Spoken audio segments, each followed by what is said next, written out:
Ya, jadi kita ketemu lagi dengan Raffi Ahmad dan Gading Martin. Iya. Iya kan? Versi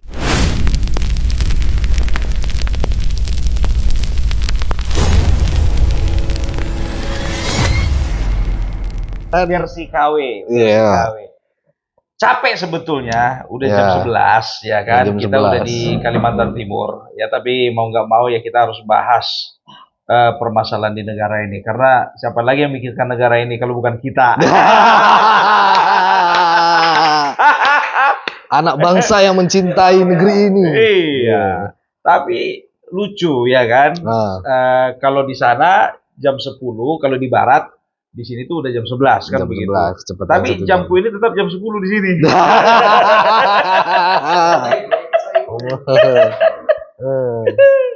Gimana? Capek? Luar biasa, tapi terbayar sih. Apa yang terbayar? Terbayar karena melihat tolnya tadi dan sebagainya sampai ke IKN ini ya. Wis keren. Sekali seumur hidup ya.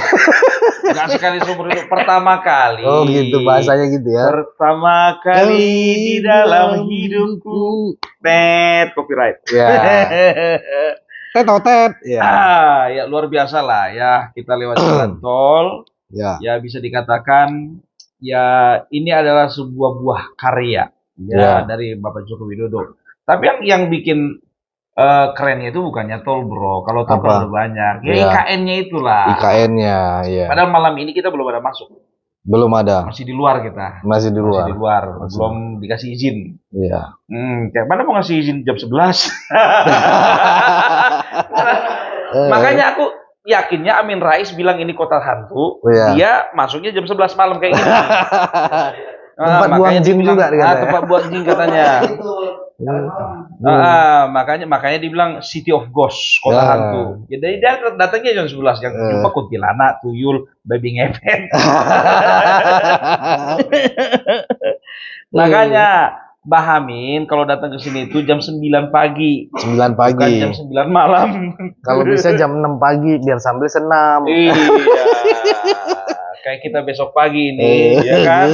Kita jadwalnya katanya besok olahraga, lari-lari pagi. Iya. Aku nggak yakin juga ada yang bangun ini. Jadi apa namanya kalau bicara tentang IKN ini ya tidak lepas lah nama dari presiden yang mengeksekusi siapa, bro? Joko Widodo. Joko Widodo udah pasti. Presiden ke-7 ya. Presiden ke-7 dan kita yakin juga ya Bapak Prabowo pasti akan melanjutkan IKN ini dengan luar biasa, karena aku perhatikan juga tadi dibilang katanya mangkrak, banyak orang kerja padahal kan tadi kan. Iya, banyak yang kerja, alat-alatnya canggih-canggih semua ada di situ ya kan. Kerjanya semuanya Smart City lah ya. Aku perhatikan juga konsepnya itu Smart City ya kan. Kok tahu kita belum masuk? Itu namanya feeling ya. Iya, jadi dari luar aja udah kecium aromanya. Udah kecium. Gitu. Berapa jam dari Balikpapan tadi? Kita 2 jam. 2 jam lah ya. 2 jam lah kita dari Balikpapan. Ya pokoknya dengan beberapa drama ya. Mulai dari pesawat kemarin itu si Kang Jimmy bikin gara-gara belum di boarding pass. Belum di boarding pass, udah mau berangkat. Dengan gayanya santainya begini-begini ya kan. Ya, jadi sebetulnya ini adalah persembahan yang terbaik buat kita semuanya ya. IKN ini Ibu Kota Nusantara. Karena memang bisa dikatakan ya ini adalah apa ya? Legacy yang luar biasa. Masa depan juga ya. Masa depan lah, sudah pasti masa depan ya. Jadi kalau berbicara masa depan itu udah pasti yang muda-muda, kalau udah tua-tua kayak Amin Rais itu udah gak ada lagi masa depan itu. Udah terbayang lah masa depannya itu kemana. Maksudnya masa depannya itu dia itu ya nikmati kursi goyang, baca-baca koran, minum-minum kopi. Tapi sekali seminggu cek jantung. Mbak Amin, main-main dong sama kita di sini. Gak usah malu-malu lah, ya. Nah, kau yang tanya-tanya aku, jangan aku tanya terus. Ya, ini kita mau tanya-tanya dulu. Tadi kan udah di-mention juga nih sama Pak Prabowo soal IKN. Nah, Menurut situ gimana? Kalau udah di-mention berarti dia punya atensi dong, punya perhatian khusus. Mungkin saat ini ya kita perhatikan Bapak Prabowo itu lebih aktif untuk luar negeri. Salah satunya pasti lagi mengusahakan untuk investor semakin banyak ada di IKN di Indonesia lah. Secara umum, secara khususnya salah satunya itu ya di IKN ini. Itu dia. Ya, jadi padahal banyak yang bilang kan, banyak yang bilang ya bahwasanya Bapak Prabowo tidak akan pernah Bapak Prabowo salah satu yang menunjukkan Bapak Prabowo sekarang sedang renggang dengan Bapak Joko Widodo dengan tidak pedulinya Bapak Prabowo dengan IKN. Ya. Ternyata mereka salah, ya. Salah. Orang udah jelas-jelas kok dibilang katanya Bapak Prabowo binatang peliharaannya itu gajah, bukan onta. Aduh. Ya, itu dia. Jadi pendukung Bapak Prabowo, pendukung Bapak Joko Widodo, ya kita harus bisa move on. Ya kalau masalah 2029 kita nanti kita bicarakan itu. Ya. Masih lama, masih ada 4 tahun lagi, ya kan? Nanti punya strategi lagi, ya kan? Santai aja gitu, jangan langsung. Dan Opung Parbelak juga tidak pernah mengatakan bahwasanya YouTuber Nusantara itu sudah mulai jauh hatinya daripada Bapak Joko Widodo. Tidak. YouTuber Nusantara lahir oleh karena Bapak Joko Widodo. Sama seperti PSI juga lahir karena Bapak Joko Widodo. Hidup PSI! Hidup PSI! Wih, jangan gitu dong. Nanti kita dikasih ini apa? Kasih ampau bagus. Jabatan kepengurusan di PSI. Kan lagi bikin struktur. Sekarang begini. Coba. Aku selalu berkata ya di dalam setiap konten-kontenku yang seolah-olah mengangkat PSI. Aku selalu katakan Opung Parbelak salah satu YouTuber Nusantara yang tidak punya KTA PSI. Nggak ada ya. Kan begitu. Dan itu kenapa? Clear ya. Aku objektif. Clear. Ya kan? Aku tidak mau masuk partai. Why? Karena begini, kenapa aku tidak mau masuk partai untuk saat ini? Karena Pak Jokowi nggak masuk partai. Enggak. Tahu kenapa Pak Jokowi itu? Tahu kenapa Pak Jokowi itu jadi ikonnya PSI? Dari PSI Abang gimana? Kaulah dulu jawab. Kenapa? Kenapa Pak Jokowi itu ikonnya PSI? Karena Pak Jokowi itu adalah cinta rakyat. Terlalu masih jawabanmu itu. Jadi kira-kira apa? Kan jadi tegak lurus sama Pak Jokowi begitu kan? Kalau Pak Jokowi jadi ikonnya PSI keren, cocok gitu. Coba kalau Opung Parbelak. Naik gajah nanti. Masa gajah naik gajah? Tapi kalau Pak Jokowi dibikin meme-nya naik gajah, cocok, keren. Cocok banget. Opung Parbelak juga gajah naik gajah. PSI luar biasa. Karena gini, aku hanya ingin menjaga independensi saya. Clear ya. Situ nggak ada kader PSI. Bukan kader PSI. Sementara di sebelah sana ada yang dibilang kader PSI, maki-maki, padahal bukan kader gitu loh. Mantan caleg kali. Batu. Oke. Ya. Clear ya. Jadi bukannya masuk dari jadi kader ataupun jadi pengurus, karena ini Kaisang lagi membentuk struktur nih kayaknya. Tidak mengurangi rasa hormat terhadap PSI. Menolak. Ya, menolak itu bukan mengurangi rasa hormat. Oh gitu. Independen dong larinya. Independen. Tapi kalau isi hati kan siapa yang tahu. Yang penting untuk saat karena kita tahu sendiri Jokowi PSI itu apa-apa bikin tegak lurus sama Pak Jokowi, ya kan? Betul. Jokowi ismi gitu kan? Iya, betul. Itu kan lebih ke arah Jokowi banget gitu. Karena memang nilai-nilai positif yang dimiliki Pak Jokowi itu. Energinya sama kayak Soekarnoisme. Ya. Kenapa sebelah sana ada Soekarnoisme? Berarti kan ada nilai-nilai positif dan nilai-nilai kebangsaan yang mereka dapatkan dari Bapak Soekarno. Ya, yang bisa ditiru menjadi prinsip-prinsip di partai mereka, kan begitu. Makanya Jokowisme begitu juga ya. Sampai kemarin pas Kornas itu pembinanya Giovanni bilang sama Grace kalau nggak dapat bagian dari keluarga Pak Jokowi ya. Betul. Nah ini ini sebetulnya ya penegasan bahwasanya sebetulnya bukan Bapak Jokowi yang nyodor-nyodorkan KSM jadi ketua umum. Tapi gitu ini penjilat juga nggak? Siapa tuh? Ya kan sampai begitunya kan banyak yang ngomong, wah ini penjilat gitu kan. Sekarang kan di bangsa ini kan banyak itu maling teriak maling, penjilat teriak penjilat. Kan? Jadi sebetulnya mereka itu nggak punya kesempatan aja untuk menjilat. Sebetulnya kepengen juga mereka menjilat kan. Tapi nggak dilirik gitu ya. Nggak dilirik. Kasihan deh lo. Oh ya Bang, ngomong-ngomong nih soal tadi ini kan udah pidato tadi Pak Jokowi, terus Pak Prabowo, Pak Jokowi hadir. Kasih begini ya. Kasih begini lagi ya kan. Terus dia tahu gini artinya apa? Mantap kau punya abolisi dan amnesti. Enggak lah. Wah ini panjang lagi nanti dia. Enggak lah. Bagus gitu. Bagus. Top gitu. Nah, tadi kan Abang kita lihat sendiri di TV ada Pak SBY, ada Pak Jokowi, itu mantan-mantan semua. Ada juga wakil presiden kan Pak Tri. Iya, hadir di situ. Cuman mantan yang itu nggak datang. Apa pandangan lu, Bang? Peminder dia kali ya, karena dia wanita satu-satunya. Oke. Wanita kan begitu sifatnya, bro. Gitu. Maunya diajak-ajak gitu, ya kan? Jual mahal. Oh gitu. Tapi enggak juga sih sebetulnya. Kalau aku melihatnya ya.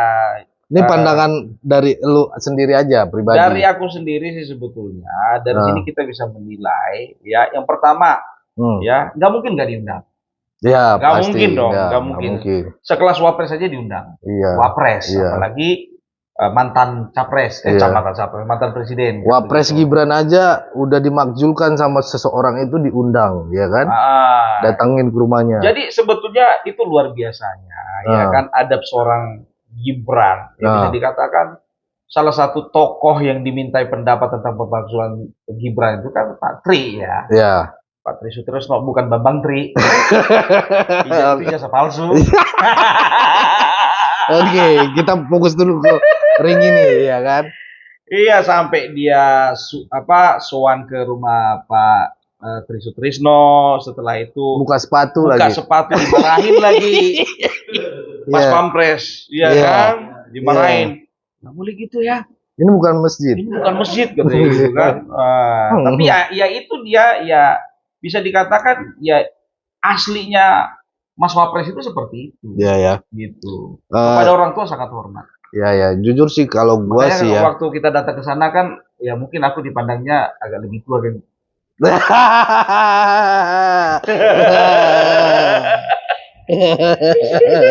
Gitu ya. Padahal sebenarnya dia nggak ngerti apa yang kita bilang, tapi gitu. Karena kita lebih tua. Berumur soalnya. Tapi kalau lu ibaratnya di posisinya Mas Gibran kan kemarin sempet itu jenderal lo, mantan wapres lagi ya kan, mantan wapres sempat mengajukan pemakzulan ini. Ibaratnya lu jadi Gibran itu, lu gimana tindakan lu? Apakah lu lawan? Apakah ini dengan karakterku yang sekarang? Ya. Kalau dengan karakterku sekarang kan ya boro-boro mijak rumahnya itu kan. Makanya ya udah cocok ya Pak Gibran itu jadi wapres, bukan Opung Parbella. Iya, benar. Ini banyak momen yang dilihat setelah dia hadir itu, terus dia paginya atau besoknya itu ya ketemu sama Dasko. Benar. Itunya ya kan yang dibilang sama. Ya ini otaknya ini semua Dasko dan sebagainya untuk pengesahan ini karena kan yang datang lobby ke rumah Bu Mega dan sebagainya. Lu menurut lu gimana tuh? Itu penilaian masyarakat, kadang-kadang ada benarnya dan nggak benarnya kan gitu. Cuman asumsi kita grassroots ini ya menyikapi sebuah peristiwa politik itu biasanya apa yang nampak mata, kasat mata gitu. Padahal permainan elit itu seringkali tidak seperti itu. Gitu dia, ya kan? Tapi di akar rumputnya ribut. Akar rumputnya ribut. Di atas makan bersama. Gak masalah. Ini gak masalah. Inilah apa namanya? Inilah warna sari di dalam perpolitikan ya. Gitu ya, harus ada gitu loh, harus beda pemikiran. Artinya perpolitikan Indonesia udah mulai dewasa dong. Udah mulai dewasa di kalangan atas. Kalangan rakyat jelata itu udah mati-matian loh. Iya, kita wah bapak jelata. Kok ini dia kok duduk bareng, ini datengin kayak gini gitu ya. Apakah kurang ada tim komunikasinya wapres ataupun ini gitu? Biar biasa kan melarang, biar jangan beginilah. Ini di akar rumput di bawah ini lagi goyang. Sebetulnya nih. Yang gitu. bikin masalah kan netizen. Iya. Belum apa-apa udah bikin meme. Iya. apalagi itu rame tuh ya kan 2029 tidak pilih Prabowo lagi. Kalau itu jangan dulu sekarang digaungkan ya kan. Ya kalaupun memang harus nanti berhadapan dengan Gibran ya kan, itu urusan belakangan kan begitu. Yang penting kita udah tahu kuda-kuda kita di mana. Harus pasang kuda-kuda sekarang kan begitu.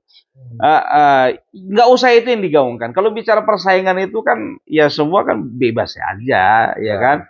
Yang penting cara bersaingnya sehat kan begitu. Kita nggak bisa menutup kemungkinan nanti head to head Prabowo dengan Gibran kan begitu. Walaupun sekarang, tapi jujur aja gue bilang Gibran, PSI, Jokowi ya, ini adalah 3 kekuatan yang berusaha sedang di downgrade sama pihak lawan. Gitu dia. Dikatakanlah PSI itu partai gurem, nggak punya masa depan. Dikatakanlah partai ini nggak punya harapan, ya kan? Karena isinya anak-anak muda, nggak ada pengusaha. Adapun pengusaha yang nggak sebesar ada di Golkar, nggak ada di PDIP, ada di Demokrat kan begitu. Ya kan? Setelah itu Gibran dikatakan tidak punya kemampuan. Akan ada usaha-usaha untuk mendowngrade Pelangak Pelongo. Padahal yang Pelangak Pelongo itu ya sudah pasti capres sama cawapres yang gagal. Karena nganggur, makanya Pelangak Pelongo. Nggak ada kerjaan, kan begitu. Ya kan, lihat aja siapa namanya Anies Baswedan sekarang. Di mana ada ceramah, di situ dia hadir.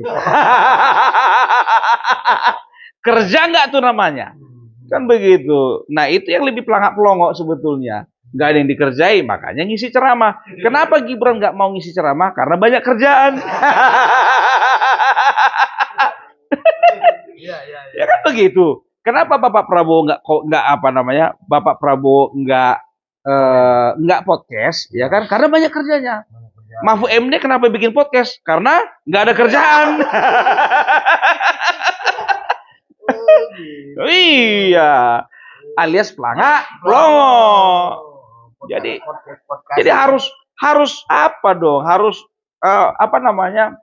rasional gitu loh. Orang punya kerja kok dibilang Pelangak Pelongo. Kadang-kadang netizen ini kadang-kadang kalau udah terlalu benci ya itu dia. Benci tapi rindu. Dasar netizen negatif. Itu dia. Dari ini Bang, menurut lo ini kan mulai pendukungnya Pak Jokowi, Gibran, Pak Prabowo itu mulai pecah. Dari pemikiran lo gimana?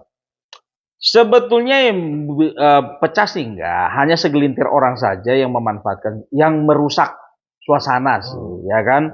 Oleh karena mungkin terlalu terbawa perasaan, hingga hilanglah kemampuan rasionalitasnya itu, kan begitu, ya. Tapi nggak masalah sih, karena apa? Ya itu hak seseorang, ya menyukai, mencintai, bahkan mencintai dan menyukainya sudah terlalu, itu hak seseorang. Makanya itu dinamakan cinta buta.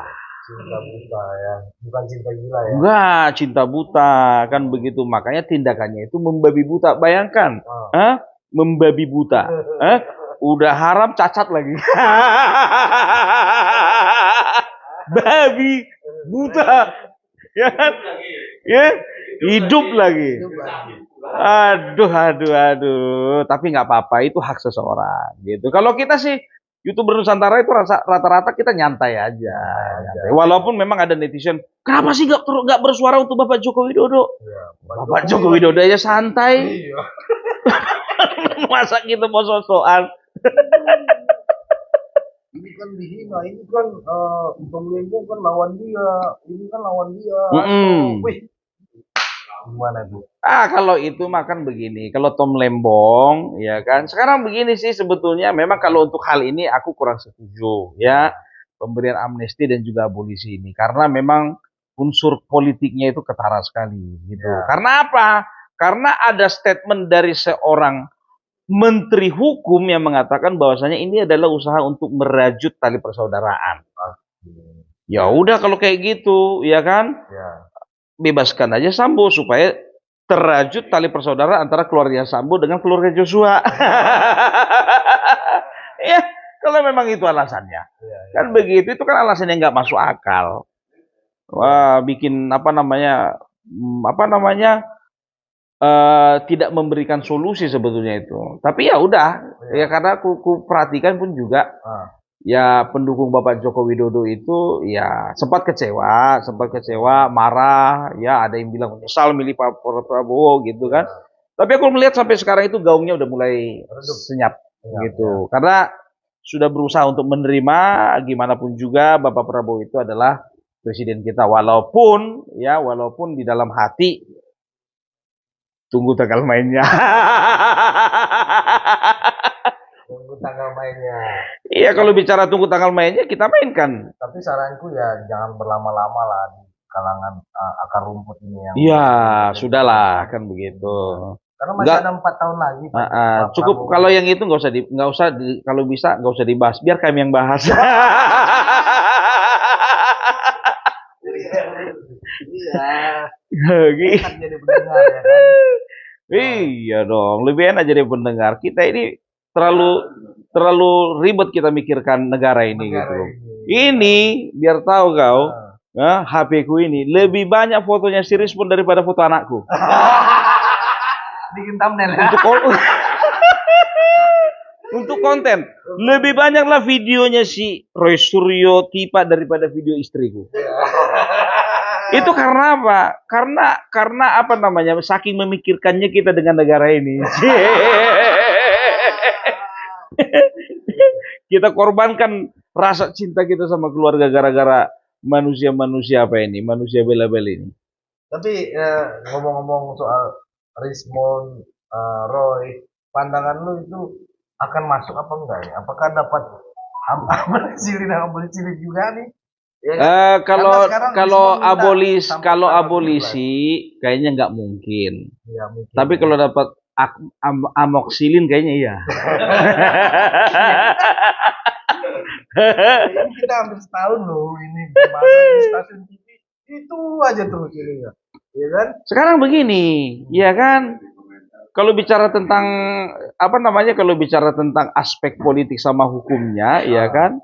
Ya kalau misalnya amnesti yang diberikan kepada Bapak Hasto yang terhormat tapi tingkah lakunya kurang terpuji, ya kan kental itu unsur politiknya itu, ya kan? Sekarang udah balik lagi loh. Sekjen, bodoh amat. Bosek, itu sebetulnya ya kan udah ngapain malu-malu kucing kemarin dibilang katanya PDIP nggak ada sekjen, sekjennya langsung Megawati, tulis aja kenapa emang ya, mentang-mentang karena baru keluar dari penjara, gitu. Udah tahu kita ujung-ujungnya ke sana, ya kan? Dan aku bisa yakinkan PDIP akan jalan di tempat. Kenapa bilang ketua umum nggak diganti, sekjen nggak diganti? Artinya apa? Gitu-gitu aja, nggak ada perubahan. Makanya aku pernah berpandangan kan begitu. Kalau mau PDIP ya bisa bagus ke depannya itu, tapi memang ini resikonya besar sih, besar untuk keluarga Megawati. Ya, maunya ya ketua umumnya ganti dong. Nggak usah jauh-jauh, ya udah Puan aja, Puan Maharani gitu. Tapi kan nggak sekuat powernya Bu Mega. Siapa? Yang sekarang ini, maksudnya kalau Puan diganti, ya kan? Itu kan tergantung bro, mensiasatinya semua kan strategi kan ada aja. Bagaimana cara sama kayak AHY, coba bayangin ya.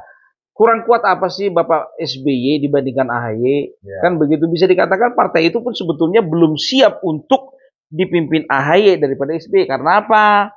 Ya masih butuh mereka itu sosok SBY sebagai pendiri.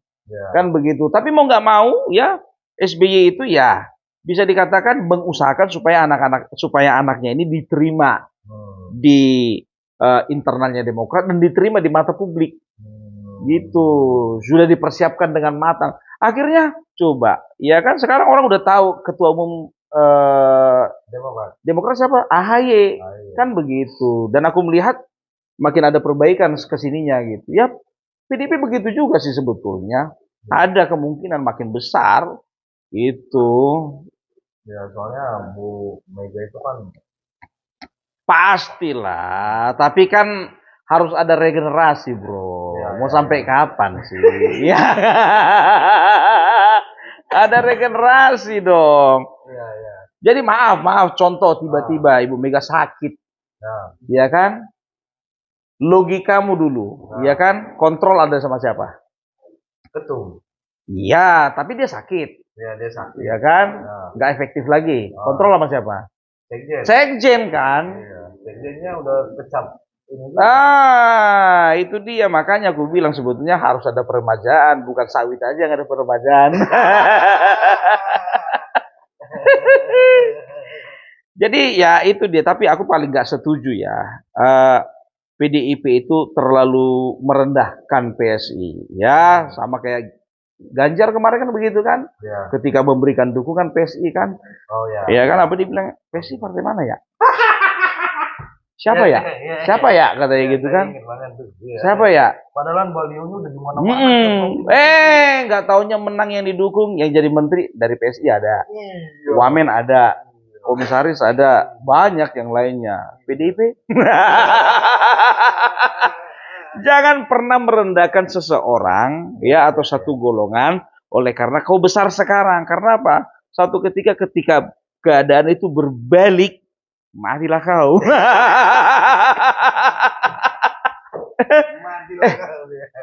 Contoh partai PKS. Lahir tahun 98 dengan nama Partai Keadilan. Iya kan? Dan tahu nggak kau? Itu kursi tahu berapa di DPR? Waktu itu belum besar kali. 8 kursi cuman. Cuma 8 kursi bisa dikatakan itu adalah itu partai yang dengan perolehan suara terkecil lah itu bisa dibilang ya, entah kedua ketiga terkecil ya, dibandingkan waktu itu PBB masih di atas dia. Bulan Bintang. P3 juga masih di atas dia. Ya, itu sama-sama kan. Ya kan ya sama-sama apalah partai Islam lah, katakanlah, ya kan. Tapi seiring berjalannya waktu, ya kan, coba perhatikan sekarang dengan kaderisasi yang kuat, PKS bisa dikatakan partai yang kuat sekarang. Banyak di mana-mana wakilnya ada dan di mana-mana ada kepala daerah dari PKS. Gitu. Ya, makanya jangan PSI nanti kedepannya begitu, tapi memang berproses. Tapi aku katakan, coba PSI tahun berapa lahir? 2014, 10 tahun, 11 tahun ikut tahun ini, itu udah waktu yang cukup mematangkan diri. Gitu loh, ya kan? Lihat P3, partai besar, kurang besar apa lagi?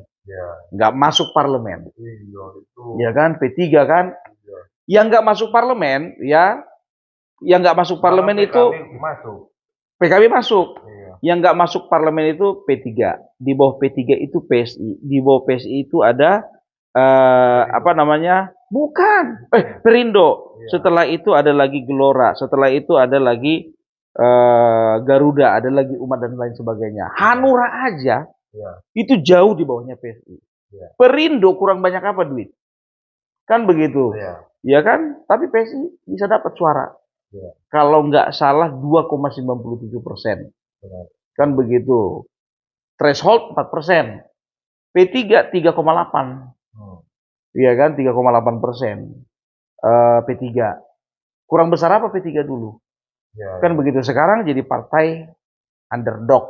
Oke, biar kita Sebentar, belum dulu. Makanya partai-partai besar jangan sombong.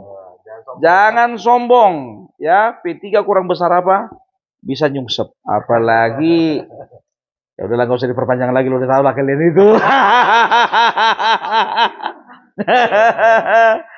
Artinya lo bisa kita garis bawahi di situ 5 sampai 10 tahun lagi PSI akan. Betul, bisa. Tapi hati-hati, akan ada yang berusaha mendowngrade. Berusahanya usaha. Ya. Tapi gagal. Usaha mendowngrade tapi gagal. Masih banyak yang cinta sama Joko Widodo. Gak bisa menutup mata kita dengan hal itu. Coba, sampai sekarang, berapa ratus orang yang bertamu ke rumah Bapak Joko Widodo hanya untuk minta foto-foto. Ke rumah Megawati ada? Minta foto-foto. Ada nggak? Enggak kan? Itu dia. Iya. Cuman Pak Jokowi ini memang luar biasa sih, ini kenapa mau menerima, padahal dia kan udah nggak menjabat, ya kan? Pandangan lu gimana sih? Menerima apa? Tamu-tamu itu yang ke Solo. Nah, begini, kalau itu sih sebetulnya kalau aku katakan sih itu sebagai pelampiasan. Kenapa pelampiasan? Karena ketika dia menjabat dulu, ya bisa dikatakan ada batasan-batasan, ada protokol, kan begitu. Dan dia kerja, gitu. Jadi kepengen sebetulnya kepengen hatinya itu kepengen dekat dengan masyarakat, dengan rakyatnya. Cuman karena banyaknya pekerjaan, ya kan, ngurusin ini, ngurusin itu segala macam. Ya akhirnya sekarang lah dia punya kesempatan yang lebih banyak dan juga kesempatan yang lebih leluasa menyapa masyarakat itu. Oke, mantap banget nih ini kita. Apa? Udah bingung lagi kok mau nanya apa?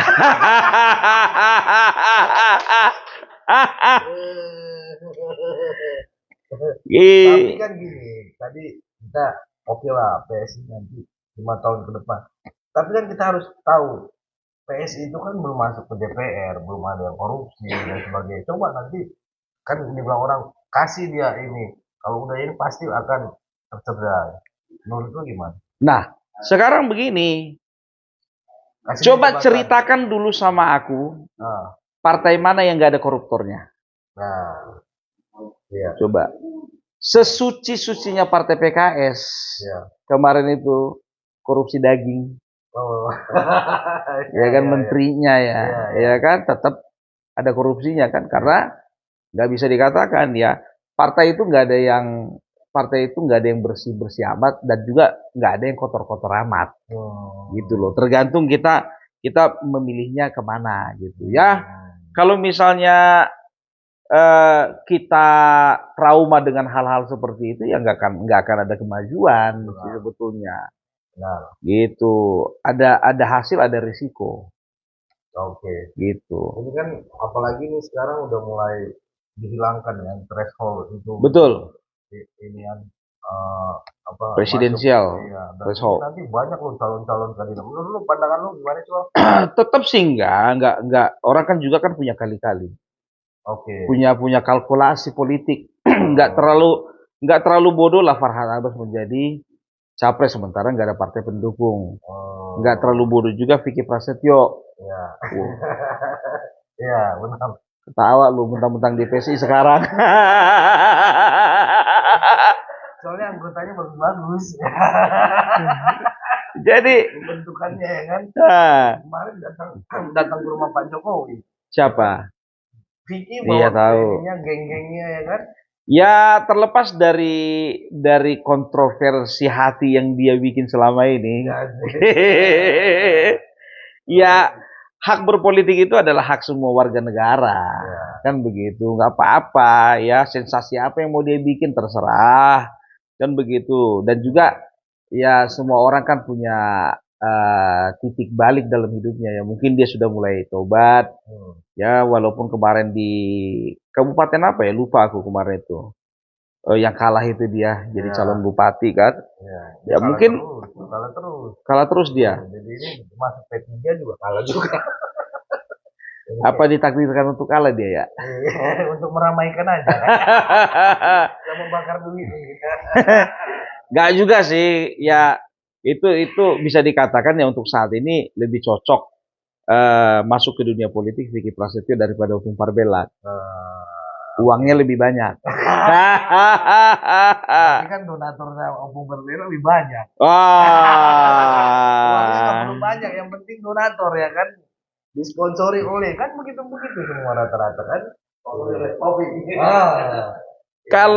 Kalau Opung Parbela ya banyak sponsor, banyak donatur ya itu karena memang nih teman-teman Opung Parbela, saudara-saudara Opung Parbela itu banyak yang sayang sama kita. Bukan karena ada kepentingan. Ya, kecuali contohnya aku jadi caleg atau aku jadi calon kepala daerah, ada donatur. Nah, itu berarti ada kepentingan. Ya. Kan begitu. Nah, ini gua mau tanya ke pribadi lo, Bang. Lo sebagai konten kreator yang namanya YouTuber ya kan saat ini. Yang ini memang keresahan lo masuk ke sini atau gimana, atau ada apa? Salah satu yang takut apa juga yang salah satu yang takut aku jadi konten kreator politik itu salah satunya adalah bapakku. Kenapa? Why? Dia wartawan dulu. Dan dia hidup di zaman Orde Baru. Oke. Ya, dan dia sudah mengalami sesuatu hal yang nggak enak. Aku nggak perlu jabarkan lah yang nggak enaknya itu seperti apa sebagai seorang jurnalis. Ya, dan dia nggak mau itu juga terjadi sama aku. Oke. Gitu. Tapi aku anggap ini sebuah passion gitu. Aku anggap ini sebuah passion. Siapa lagi yang menyuarakan kalau bukan kita? Kan nggak semua orang punya kemampuan bernarasi, nggak semua orang punya kemampuan dalam menyampaikan segala sesuatu dengan lugas di depan kamera. Ya kan begitu, ya mumpung kita yang punya kemampuan itu ya kita wakilkanlah mereka. Bukan merasa mampu, tidak ya. Kami ini siapalah kami ini? Ya kami hanya wakil kalian. Kan begitu, wakil saudara-saudaraku untuk menyuarakan di media sosial. Makanya tahun 2029 jadikanlah kami wakil kalian di parlemen. Masuk barang itu. Ya, udah terlatih kita menyuarakan suara rakyat loh. Iya kan? Teror seperti apa yang nggak dihadapi Opung Parbela dan teman-teman itu Nusantara. Makian, cacian dari Roy Suryo. Kan begitu, ya. Apa katanya itu Cebokers Nusantara katanya gitu. Padahal setahu nama kita itu YouTuber Nusantara. Siapa sih Cebokers Nusantara? Siapa? Sentana TV. Siapa lagi? Langkah Update. Siapa sebutkan lagi? Baligi Academy. Itunya Cebokers Nusantara.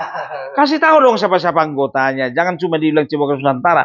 Kita itu Nusantara. Makanya aku bilang ternyata kita punya saingan baru.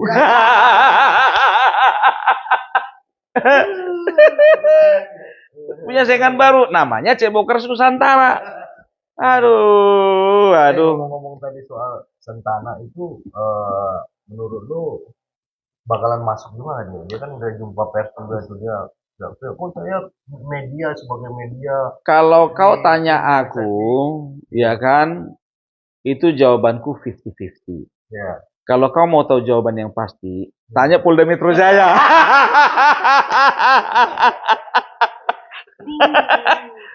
Logis kan? Logis dong. Ada nomornya samamu enggak?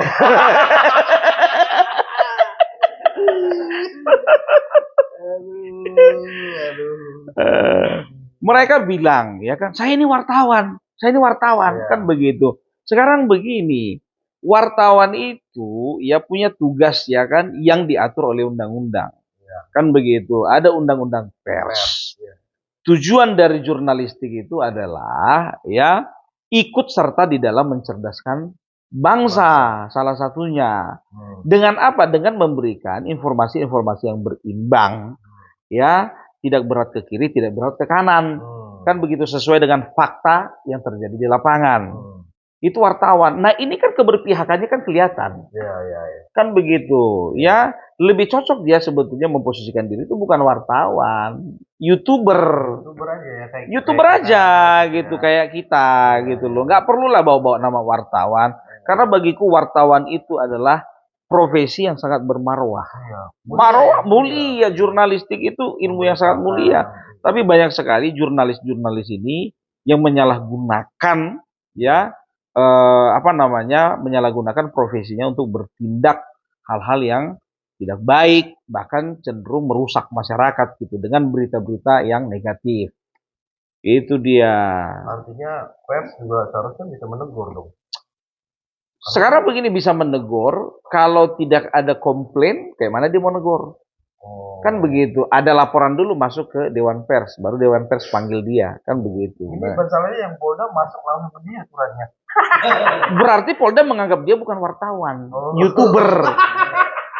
Betul nggak? Iya. Betul nggak? Iya kan, wartawan menganggap dia itu posisinya bukan polisi menganggap dia itu posisinya bukan wartawan, YouTuber. Gitu. Ada nggak hukum dan undang-undang yang mengatur dunia per-YouTuber? Nggak ada kan? Ya paling cuma undang-undang ITE doang. Kalau undang-undang ITE bukan cuma YouTuber, semuanya bisa kena kalau kita macam-macam, kan begitu. Ya mungkin apa perspektifnya kepolisian itu, dia YouTuber bukan wartawannya gitu. Ngapain panggil Dewan Pers? Kan begitu, ngapain kirim surat ke Dewan Pers? Gitu dia. Iya, tinta printer udah berapa? Ya kan? Belum lagi uang jasa pengetikan itu. Udahlah, ya kan? Kita sesama YouTuber, sesama konten kreator, ya. Jadikanlah media itu sebagai wadah kita untuk berkreasi, ya, hal-hal yang positif, jangan yang negatif. Coba, ya. Itu kan udah dari dulu ya medianya, kalau kita tarik. Udah lama itu. Semenjak dipegang dia kali ya. Apa tuh? Ininya makanya begini. Ya nggak tahu juga lah. Kalau kita itu kan bukan ranah kita ya untuk membicarakan, karena memang itu kan usaha keluarga gitu. Oh, usaha keluarga. Usaha keluarga itu. Sentana itu usaha keluarga. Sentana TV. Berarti lo nanti jadi YouTuber turun ke anak dong. Ngelihat nanti lah ya. Kalau misalnya nggak ada passion anakku ke situ, ngapain ku suruh dia jadi YouTuber? Ya. Itu dia. Karena memang risikonya besar. Iya.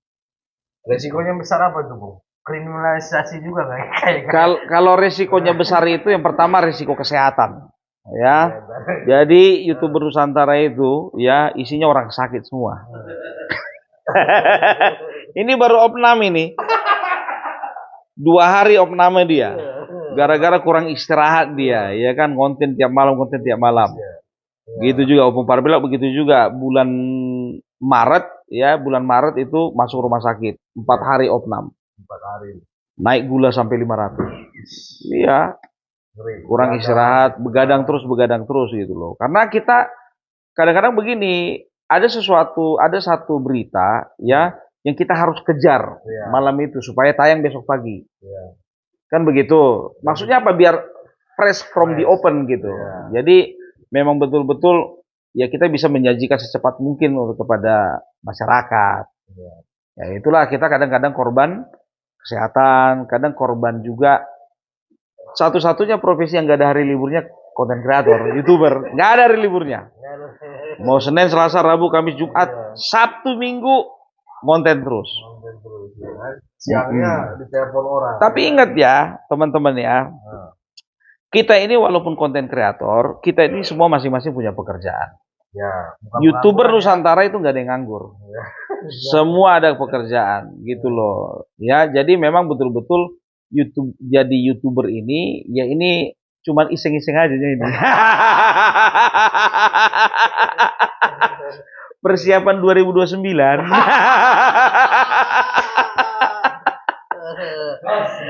Yang setuju ya Opung nyalonin 2029 ya, komen di bawah ya. kita dengarkan nanti ya kan. Aduh. Karena ini sosok ini juga calon-calon. Sosok emang hantu.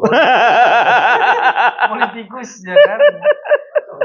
apakah dia bersuara ketika sudah di meja DPR RI? Ya. Oh, udah pasti dong, udah pasti. Iya kan? Kan banyak, maaf ya, banyak yang jadi anggota dewan itu karena banyak duit. Ya. Bukan banyak terus ilmu, setuju nggak sih? bukan Ya. banyak ilmu, ya kan?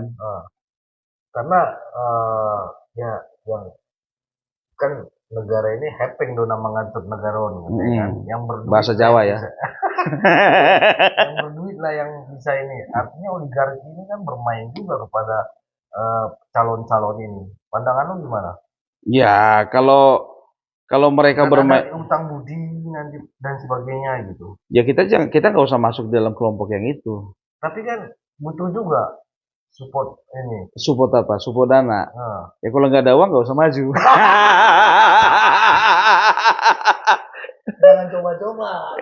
Itu aja. Itu aja. Kalau jadi anggota dewan memiskinkanmu, jangan pernah lakukan itu, gitu. Karena pernah aku pengalaman, biar tahu kau. Nggak perlu kusebutkan, nggak perlu kusepil namanya, ya kan?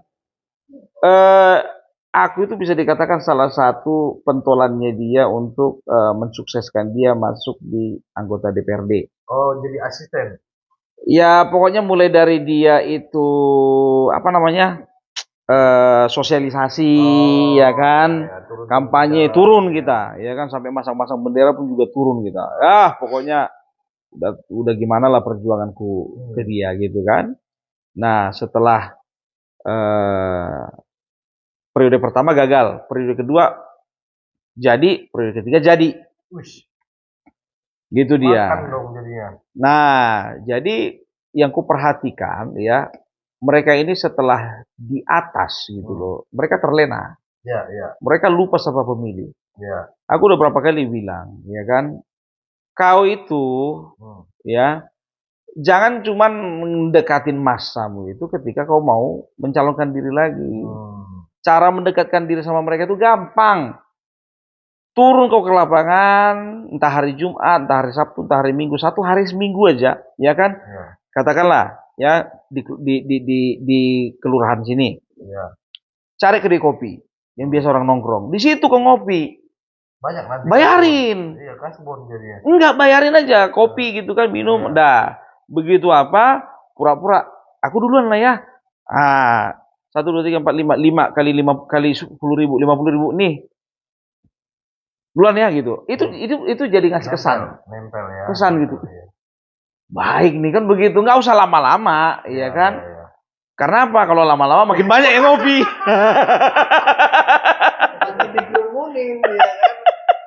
Targetin aja, ya kan?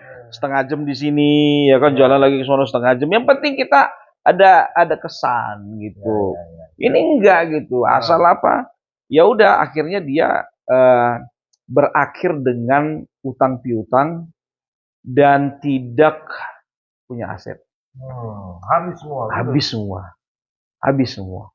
2 periode jadi anggota dewan habis. Gitu dia, karena dia tidak menjaga kepercayaan masyarakat itu. Jadi memang betul-betul dia itu menjadi anggota dewan itu ya karena kekuatan dia. Gitu dia. Jadi ya dia mikirnya ya apa namanya, konstituen itu ya semuanya bisa dibeli. Gitu. Padahal nggak semua, mereka itu butuh yang sehari-hari ya, sekali seminggu, sekali 2 minggu, sekali sebulan. Kan begitu. Katakanlah sekali sebulan. Yang penting lengket gitu loh kesannya itu sama masyarakat. Salah satu, ingat ya, ini nggak tahu, aku bukan terlalu memuji, tidak.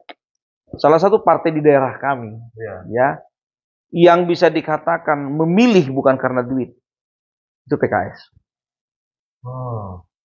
Salah satu, ya, walaupun aku ini bukan pengagum PKS, tapi kaderisasinya memang kuat. Mereka itu pilih mau siapapun calon, yang penting PKS. Gitu dia. Nggak terlalu apalah. Ya ada beberapa banyak ya kader-kader PKS ini memilih ya, bukan karena duit, nggak perlu dibayar, nggak perlu dapat bansos, nggak perlu dapat amplop. Iya, itu dia. Kepercayaan kali. Benar. Dan ini juga yang harus kita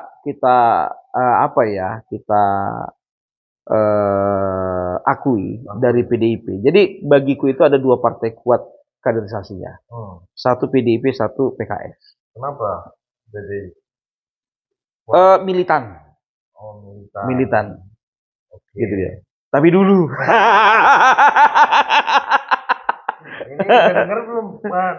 Itunya. Apa tuh? 3 kadernya pindah seberang. Wois, sekarang begini, bro. Bedanya zaman sebelum bedanya zaman Orba sama reformasi. Orba orang milih partai. Oh ya.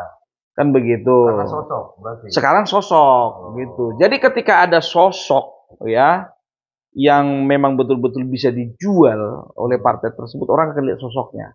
PDIP kenapa bisa 2 kali menang? Karena mereka menjual sosok Joko Widodo. Logika begini, bro. Ya. 98 mereka itu bisa dikatakan dapat 36% kursi. Ya. Terbesar. Ya, jebol tuh kan. Ya kan terbesar itu. Nah, waktu itu presidennya Gus Dur. Ya kan? Karena waktu itu presiden masih dipilih MPR. Gus Dur presidennya, terjadi pelengseran. Ya. Akhirnya Megawati naik jadi presiden. Karena dia wakil kan, otomatis naik jadi presiden.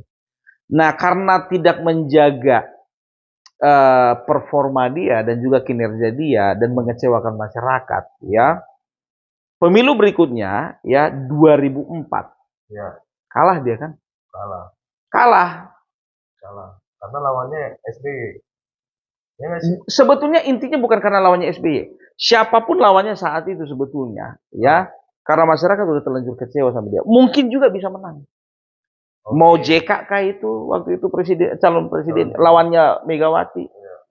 Mau siapakah itu bisa jadi, gitu. Benar. Ya kan karena apa? Rakyat udah kecewa. Perolehan suara apa? Perhatikan, menurun kan? 2004 perolehan suara di parlemen menurun PDIP. 2009 makin menurun. Demokrat nomor 1. Ya kan sempat Demokrat memimpin. Kan begitu kan? Enggak, apa di parlemen. Di parlemen itu di 2009. Nah, 2014 ya kan?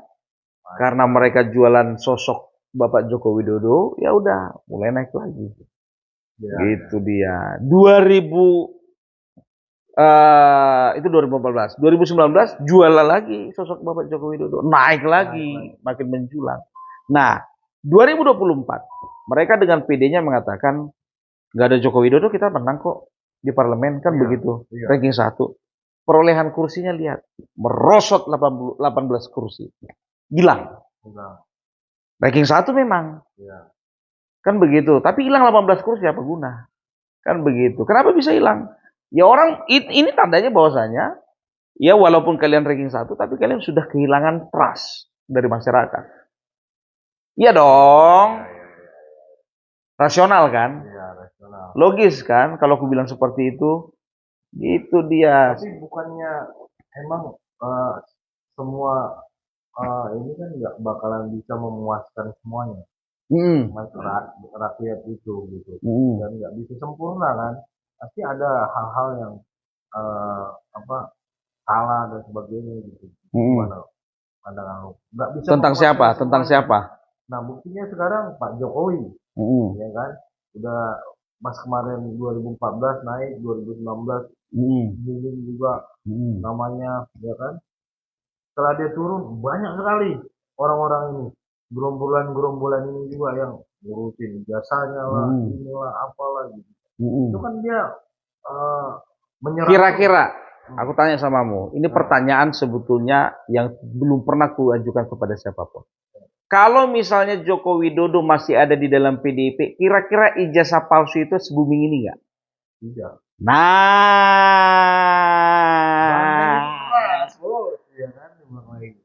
jadi udah tahu kan? Itu dia. Yakin kalau misalnya masih ada di PDIP, masih apa namanya? Joko Widodo masih ada di PDIP gitu, ya nggak akan seperti seheboh ini. Gua tangkapnya lu itu mengenal sekali sosok Jokowi ini ya. Nah makanya gue mau tanya nih sama lu bang, kenapa Pak Jokowi mau keluar dari yang membuat dia 2 periode menjadi presiden? Objektif kita ya, bukan subjektif ya. Ya sekarang begini ya kan, kenapa dia keluar itu pasti tidak ada asap kalau tidak ada api. Oh, Ya kan? ya. Nah, pemicunya apa? Banyak sebetulnya pemicunya banyak sih. Yang pertama itu mungkin ketika dia apa namanya dikatakan sebagai petugas partai dia kurang bisa terima, ya kan? Ya. Petugas partai itu mungkin konotasinya dia, ya, perspektifnya dia, ya.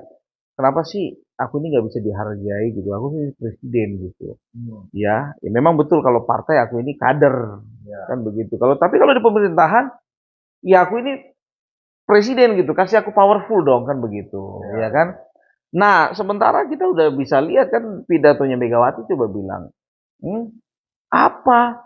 Masa PDIP cuma mau dikasih 3 menteri? Oh, nggak bisa, kan begitu goyang-goyang dia, nggak bisa, ya kan? Jadi artinya apa? Untuk apa namanya? Untuk komposisi di kabinet pun berarti Megawati ikut campur kan? Harusnya kan itu hak dia, prerogatif dia sebagai presiden, kan begitu. Nah, harusnya ya sebagai ketua umum yang bijaksana, dia itu udah harus menghibahkan dan merelakan ini dihibahkan kepada rakyat gitu loh. Udah terserah kau lah, kan begitu. Apa yang kau pandang baik bagi partai gitu. Dalam ini ya. Perspektifnya ya kan. Iya, itu cuma satu aja masih.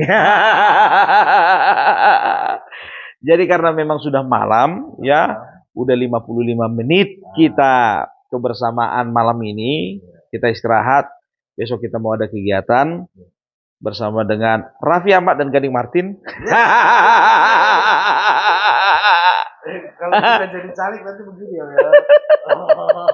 Untuk nomor 1 ya. Ya, jadi kita ketemu lagi di konten berikutnya. Bye bye.